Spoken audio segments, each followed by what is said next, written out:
When did you start like regularly smoking weed? Since I was like 10 years old. The whole time you were fighting, you were regularly smoking weed? Well, you know, when you're a kid, your mother gives you liquor and marijuana for you, make you think that you're gonna go to sleep or something. Yeah. Really? Yeah. That never happened in my house. Never go. Yeah. No, My mother was alcoholic and stuff. Damn, that's harsh. Liquor and marijuana. See if you go to sleep. Yeah. It didn't work. I don't think so. No, I don't think so. Do you what benefits do you get out of marijuana? Like, what does it do for you? Hey man, if I didn't, I'd have a bad day.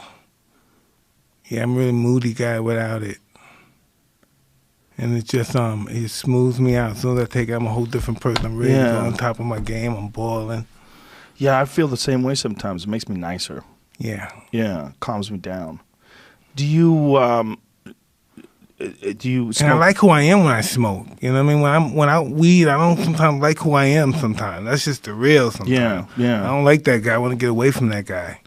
Well, you know, I was talking to Michael Irvin once. He was explaining to me that when children grow up in high-stress environments, that their genes are wired to have a propensity towards violence. That if it's normal, if it's around them all the time, when they're growing up and when they're in the womb. Even, Yeah, I agree. when their mother's under extreme stress, if they live in a bad neighborhood, and it's hard for some people like yourself that did grow up in an environment like that to ever reach where you're at right now, just a place of peace.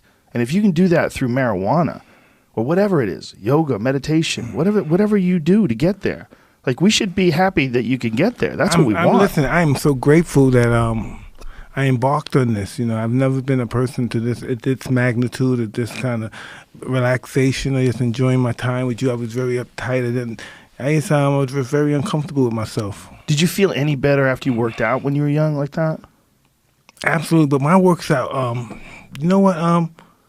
The best thing that ever happened to me that I retired from boxing, because me working out and me getting, I was so intense with this. My whole objective was hurting people and wanting to be the best, and my ego took over, and I'm like Tyson, I'm the best to ever live, and all this bullshit. And dealing with my partner Rob Hickman, I happened to embark on this, come across this thing called the Toad. Are you familiar with the Toad? Yeah, what you're talking about is 5-methoxy-dimethyltryptamine. Oh, that's it right there. Yeah. Yeah. And I came across that, and I smoked this, I don't know, this medicine, drug, whatever you want to call it and stuff. And I've never been the same. I look at life different. I look at people differently.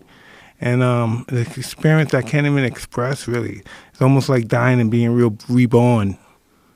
Yeah, I had the exact same experience. That's what it felt like to me, too. Like, you stop existing. The 5-methoxys, there's two. Tell me, what's the deal with that? What the hell's going on here? 5-methoxy is produced by your brain, but what it is it's DMT with an oxygen molecule attached to it.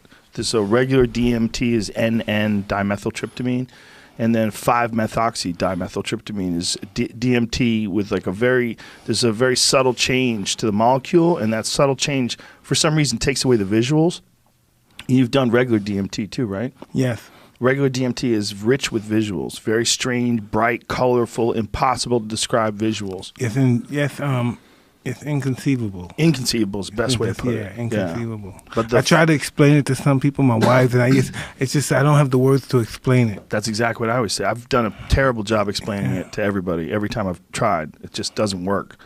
But all those things, they give you perspective. It's almost like you're dying. You're submissive, you're humble, you know what I mean, you're vulnerable, but you're invincible, still in all. You know, it's just that weird feeling. But you feel like you're part of the universe. When you're separate from your ego, you realize this whole thing, you're a part of this whole thing, and this whole thing is unstoppable. It's a gigantic, huge, all-encompassing, almost like a living thing. Life. You know, Joan, this is what I also realized, too, after going through that experience. You realize how insignificant you are sometimes without your ego. Yes. You know, you realize, wow, you're not really much that you really thought you were. Yeah, you are and you aren't. Obviously, you are in everyday life. I mean, you go places, you have a dramatic effect on people. You mean a lot. You mean a lot to those people that you run into. You mean a lot to the people that you love and that love you. But we all do, and it's all relative.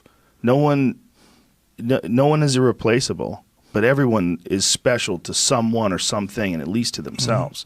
but we're all the same. We're all a part of this weird, crazy, gigantic organism that's the human race.